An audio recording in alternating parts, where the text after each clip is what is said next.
حدیث پاک میں ہے کہ جس نے رمضان میں روزے رکھے پھر اس کے بعد 6 دن شوال میں روزے رکھے تو گناہوں سے ایسے نکل گیا جیسے آج ہی ماں کے پیٹ سے پیدا ہوا۔ اور دوسری حدیث پاک میں ہے کہ جس نے رمضان کے روزے رکھے پھر ان کے بعد شوال میں 6 روزے رکھے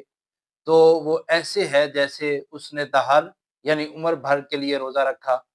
اور تیسری حدیث پاک میں ہے کہ جس نے عید الفطر کے بعد شوال میں 6 روزے رکھے تو وہ ایسے ہے جیسے اس نے سال بھر کے لیے روزہ رکھا، کیونکہ جو ایک نیکی لائے اس کو 10 ملیں گی، تو گویا کہ رمضان المبارک کا روزہ 10 مہینوں کے برابر اور ان 6 دنوں کے روزے 2 مہینوں کے برابر، تو گویا یہ پورے سال کے برابر ہو گئے۔ اب یہ ہے کہ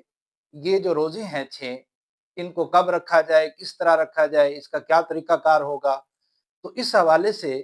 مفتی امجد علی اعظمی رحمہ اللہ نے بہار شریعت کے حاشیہ میں در مختار کے حوالے سے یہ بات لکھی کہ بہتر یہ ہے کہ یہ روزے متفرق یعنی جدا جدا رکھے جائیں،